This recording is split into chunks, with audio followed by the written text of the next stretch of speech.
ओम शांति। 4 अक्टूबर के महावाक्य नंबर 1। तुम्हें बाबा को याद करने की रेस करनी है। बाबा को भूलेंगे तो माया का गोला लग जाएगा। रेस मतलब अगर कोई 10 मिनट याद करता है तो मुझे 20 मिनट करनी है, कोई 20 करता है तो मुझे 30 मिनट करनी है। आज मेरी 1 मिनट की एकाग्रता है तो कल 2 मिनट की एकाग्रता होनी चाहिए। आज 2 की है तो कल 3 मिनट की एकाग्रता होनी चाहिए। तो रेस करनी है अर्थात दौड़ी लगानी है और उस पर मेहनत करनी है। और अगर इस याद को भूल गए तो बुराइयों का, माया का गोला लग जाएगा। नंबर 2, ड्रामा में हर एक आत्मा एक्टर है और अपना रोल प्ले कर रही है। एक का रोल ना मिले दूसरे से, हर एक का रोल अपना अपना है और हम ये पाठ बजाते बजाते बहुत ही कमज़ोर हो गए हैं। दूसरी बात जो बाबा ने क्लियर की है वो ये किया है कि परमात्मा नाम रूप से न्यारा नहीं है। अगर वो नाम रूप से न्यारा होता तो ये जो गाते हैं तुम्हारी गतम तुम ही जानो, तो ये गलत हो जाता। वो निराकार जरूर है लेकिन इस बेहद ड्रामा का डायरेक्टर है। नंबर 3, हम सब हैं वानप्रस्थी। वानप्रस्थी केवल बूढ़ों को ही नहीं कहा जाता है। वानप्रस्थ अर्थात वाणी से परे, वह हुआ निर्वाण धाम, सुख धाम, दुख धाम अर्थात जहाँ मनुष्य रहते हैं, सुख धाम में मनुष्य रहते हैं, वहाँ उनको सुख मिलता है, इसलिए उसका नाम सुख धाम है।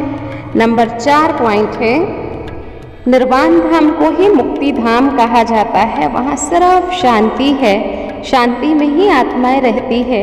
सुख धाम में शरीर है तो सुख भी है और शांति भी है। हठ योग, प्राणायाम आदि हम करते हैं लेकिन उससे कुछ नहीं होता है। मुक्ति, जीवन मुक्ति के लिए परम पिता परमात्मा को याद करना है। बाकी कर्म क्षेत्र पर पाठ बजाने तो हमको आना ही है। 5 पॉइंट, शिव बाबा जो नॉलेजफुल है, ब्लिसफुल है। हम शिव बाबा को एक्टर कह सकते हैं। मनुष्य तो कहते हैं कि वह कभी एक्ट करते नहीं, वह नाम रूप से न्यारा है।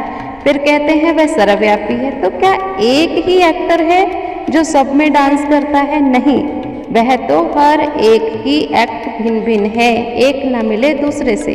कितने अनेकों मनुष्य हैं, हर कोई भिन्न है। बच्चे जानते हैं ये ड्रामा रिपीट होता रहता है। शिव बाबा तो बूढ़े तन में आते हैं, आके गीता ज्ञान सुनाते हैं। बाबा कहते हैं हम एक हैं, रचना भी एक है।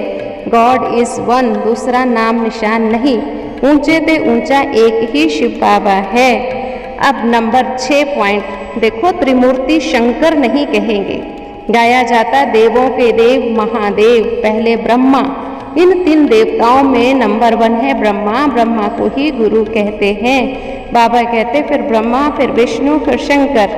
नंबर 7, वह ब्राह्मण लोग मटेरियल यज्ञ रचते हैं, हमारा रूहानी यज्ञ है। उनका कुछ समय चलता है और कुछ आहुति, तेल, घृत आदि डालते हैं, लेकिन ये वाला यज्ञ तो बहुत भारी यज्ञ है। इसमें तो सारी दुनिया ही स्वाहा होनी है। इस यज्ञ के बाद फिर कोई और हद के यज्ञ रह नहीं जाएंगे। ये बेहद का यज्ञ है। नंबर 8, अब तुम बच्चों को शूद्र से ब्राह्मण बनाया है, फिर श्रेष्ठ देवता बनाता हूँ, क्योंकि मुझे जीवन मुक्ति दाता कहा जाता। मैं सर्व का लिबरेटर हूँ। कलयुग पूरा हो, सतयुग होता है, तो सतयुग में जाने के लिए बाप ही हमें दुखों से लिबरेट करते, शांति धाम में ले जाते हैं। बाबा को कहा ही जाता है दुख हरने वाला। नंबर 9 पॉइंट है, शिव बाबा ब्रह्मा द्वारा बेड सर्विस करता, ब्राह्मणों को देवता बनाने की। यह पापात्माओं की दुनिया है, रावण राज्य है। जो कुछ करते हैं उनमें मनुष्यों के पाप ही होते हैं। भ्रष्टाचारियों की ही लेन देन होती है। भ्रष्टाचार शुरू होता ही द्वापर में है। अब बाबा आकर के हमें महान श्रेष्ठाचारी बनाते हैं। नंबर 10 पॉइंट है, बाबा कहते बच्चे पुण्य आत्माओं की दुनिया में चलते हो तो अब तुम्हें कोई भी पाप नहीं करना है, क्योंकि आधा कल्प रावण ने तुम्हें श्राप दिया है। अब तो तुम बाबा से वर्षा ले लो, एक जन्म पवित्र बन जाओ। कोई बड़ी बात है क्या? शिव बाबा युक्तियाँ तो बहुत बताते हैं। आहिस्ते आहिस्ते युक्ति से चलना चाहिए, जो घर परिवार में कोई खिटपिट भी ना हो।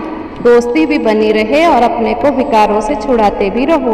बाबा तो रंजू रमजबाज है, यानी युक्तियाँ बताने वाला है कि बच्चे आप ऐसे ऐसे करो। अच्छा, आज का वरदान है, सर्वशक्तिवान के साथ की स्मृति द्वारा सदा सफलता का अनुभव करने वाले कंबाइंड रूपधारी भव। सर्वशक्तिवान बाबा को अपना साथी बना लो तो शक्तियाँ सदा साथ रहेंगी, और जहाँ सर्वशक्तियाँ हैं वहाँ सफलता ना हो यह असंभव है। लेकिन यदि बाप से कंबाइंड रहने में कमी है, माया कंबाइंड रूप को अलग कर देती है, तो सफलता भी कम हो जाती है। मेहनत करने के बाद सफलता होती। मास्टर सर्वशक्तिवान के आगे सफलता तो आगे पीछे घूमती है। स्लोगन, सबकी दुआएं लेनी है तो हाँ जी करते हुए सहयोग का हाथ बढ़ाते चलो। आज का स्वमान, मैं मास्टर सर्वशक्तिवान हूँ।